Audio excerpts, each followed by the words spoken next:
Saudara, apa kabar? Semoga sehat selalu ya. Kali ini menyemangati para mahasiswa ya, walaupun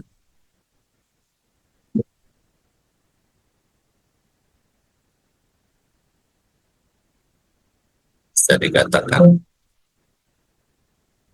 waktunya terbatas, tapi saya coba untuk terus bisa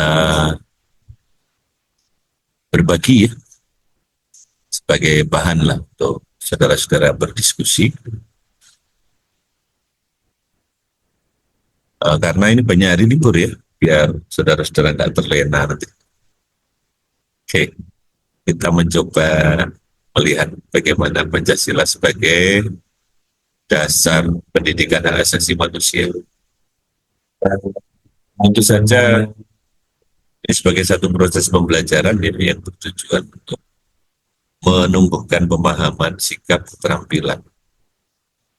Kalau di awal saya berikan skill ya, diawali dengan knowledge dan disposition ya. Di sini kita nanti ada fokus ke nilai-nilai universal.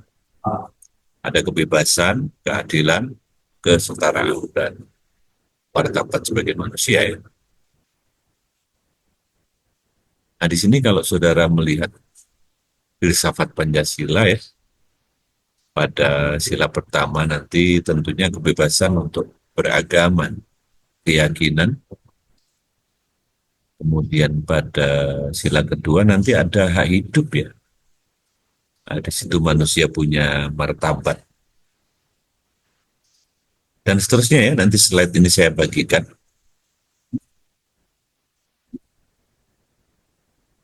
Nah, kalau kita bicara urgensinya, kenapa kita mengangkat tema ini dalam salah satu sesi kita, karena kita tahu bahwa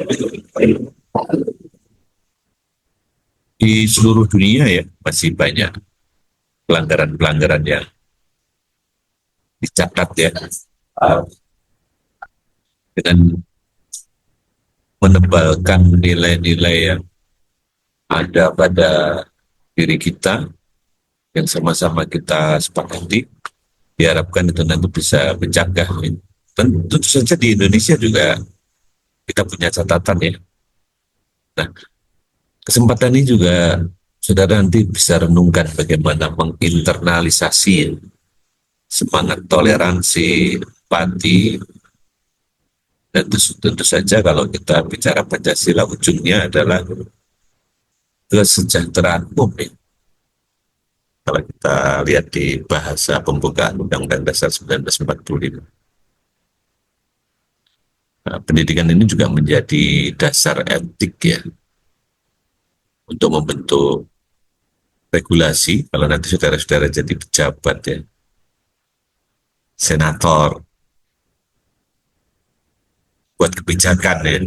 Nah, dalam hal ini peraturan perundang-undangan nanti punya fungsi untuk social engineering ya, bagaimana masyarakat itu dibentuk. Nah kalau kita bicara landasan historis dan yuridisnya itu, saudara nanti bisa cermati dan kita diskusikan di pertemuan di kelas yang akan datang ya. Nah, dinamikanya adalah tentu saja saudara bisa lihat nanti apa yang sudah terjadi, situasi sekarang seperti apa, dan kita bisa membuat satu visi ya ke depan kira-kira seperti apa baiknya. Nah, di situ nanti tantangannya ya, bagaimana pendekatan kontekstual. Ya. Kita juga punya nilai-nilai lokal kan. Di Jawa Barat ini ada kearifan budaya Sunda ya. Pak Gubernur sekarang ya yang lagi gencar-gencarnya itu.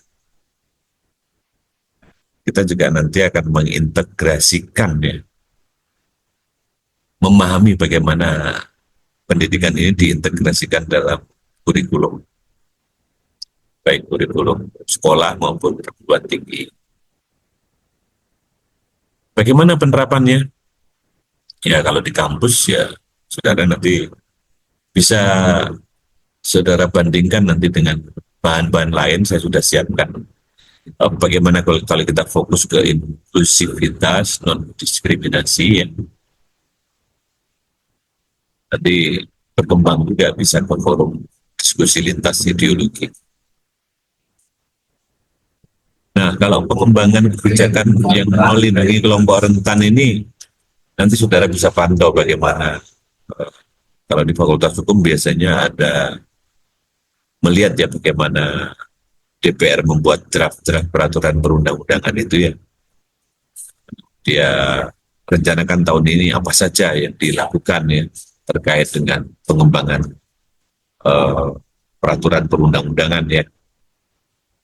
Di Kota Bandung mungkin juga menarik ya kalau saudara cermati bagaimana uh, pelanggaran terhadap perlindungan anak ya. Saudara masih melihat di perempatan jalan ya eksploitasi anak. Nah, saya melakukan ini ya, buat konten seperti ini sebenarnya juga memotivasi saudara-saudara biar kita tidak sendirian ya, kita isi ruang-ruang digital itu dengan konten-konten yang baik ya. Nah, kalau kita bicara penerapan nilai Pancasila, misalkan fokusnya pada inklusivitas ya, maka dalam konteks ini berarti apa? Kita menciptakan ruang belajar yang terbuka ya, di situ ada keberagaman, nggak boleh diskriminatif ya, jadi kita satu bangsa ya, kalau di dalam konteks ini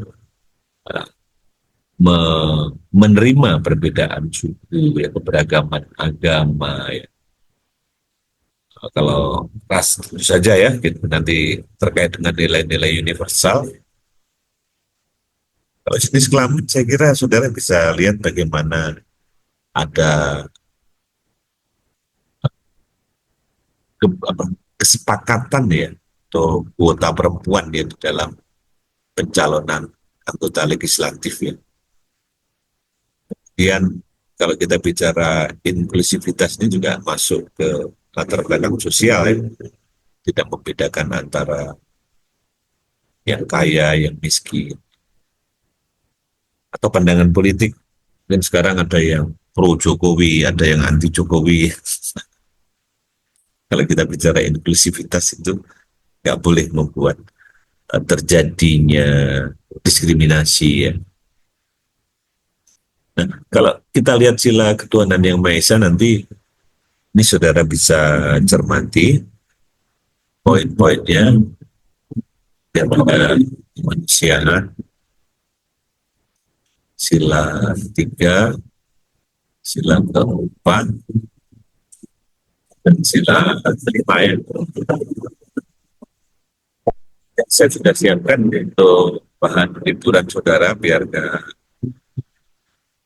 terlena ya. Oke, liburan boleh, tapi ya ada bacaan lah ya. Saudara bisa mempunyai inspirasi lah nanti untuk mencari bahan-bahan yang begitu banyak sekarang saudara bisa dapatkan. Itu juga nanti dibahas sampai sila kelima. Saya kira itu ya untuk malam ini. Jangan lupa jaga kesehatan ya. Selamat beristirahat. Tetap semangat ya. Terima kasih. Kenalkan, nama saya Alisa Nursala Pesi. Di sini saya akan bertanya kepada Lestari. Nilai-nilai Pancasila yang keberapa yang berkaitan dengan hak asasi manusia? Oke, saya akan jawab. Nilai Pancasila yang kedua yang berbunyi kemanusiaan yang adil dan beradab sangat erat berkaitan dengan hak asasi manusia karena menekankan pada perlakuan yang adil terhadap sesama manusia dan penghormatan terhadap martabat manusia.